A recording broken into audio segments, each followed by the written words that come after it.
Hello everybody and welcome back to the channel. Today I'm going to highlight not fruit but a palm. This unassuming little palm in front of me is a Sabal minor, and the seed for it was collected in Nuevo Leon in Mexico some years back, and by a friend of mine who has since passed away. I'm not sure, his name was Jeff Stevens. I'm not sure if Jeff actually collected the seed himself or got it from somebody who did, but if Jeff said it was from Nuevo Leon, I'm certainly inclined to believe it. He was quite a gardener and a very meticulous researcher. So this is it. As far as I can tell, it's a fairly standard Sabal minor. What makes it unique is that Nuevo Leon is quite a distance from the other populations of Sabal minor, all of which are in the United States. In fact, until this population was discovered back in the 90s, people thought that Sabal minor was endemic to the United States, but this population proved that there was at least one population existing in Mexico. We'll take a little closer look at it. Some years it produces good seed, some years it doesn't. This year we've got a nice little crop coming along. As you can tell, it's a little more diminutive, at least this one is, than most Sabal minor. It has been in the ground here, I'm going to say probably 10 years or close to it, and this is about as big as it's ever gotten. So it seems to be a little smaller in stature than typical for Sabal minor. It's probably not quite 3 feet tall overall height, and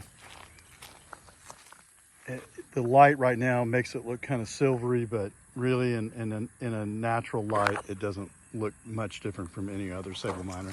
Again, the inflorescence, as you can see, does extend well beyond the leaves, which is very typical for Sabal minor, but it's not a huge, long, arching inflorescence like you see in some populations. And in fact, while we're here, we'll walk around and take a look at some that are more typical, at least for this area.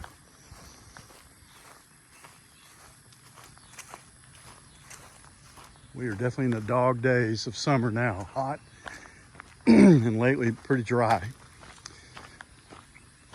But here are two Sabal minor. I've been in the ground for a long time, and you can see they have more typical growth. This one's more like 4 feet, and you can see the inflorescence going way up high. And same with the one next to it. This one didn't set any, or just 1 or 2 seeds, which is just fine with me, because Sabal minor reseeds very prolifically here. So if the caterpillars eat the seed, that's fine with me. And while we're comparing,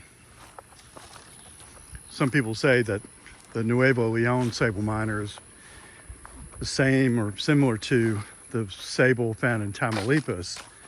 Well, here is a Sabal Tamaulipas. This one came from, a seed was collected by Yucca-Do Nursery many years ago. I got it from my friend Joe Levert in Augusta, but the seed was collected in Tamaulipas back in the late 80s or very early 90s. I know this one's been in the ground here since 1995. And as you can see, it's totally different from the Nuevo Leon. So it's kind of nice to have them close by so you can kind of see the differences in a similar environment. I don't think anybody looking at these two side by side would mistake them for the same palm. But to me, the Nuevo Leon is really a very typical Sabal minor, except it does seem to be a little smaller in stature than is typical, although there's a lot of variability, and but very different from the Sabal in Tamaulipas. So that's it in a nutshell. I should have some seeds available later this fall, and I'll let everybody know how I'll make those available. I'll probably grow a few myself because it seems to be a very popular palm, and rightfully so. It's a very attractive little palm. That's it for now. We will tune in later. Maybe we'll highlight a fruit. Maybe we'll highlight another palm. In the meantime, happy gardening to all. Thank you.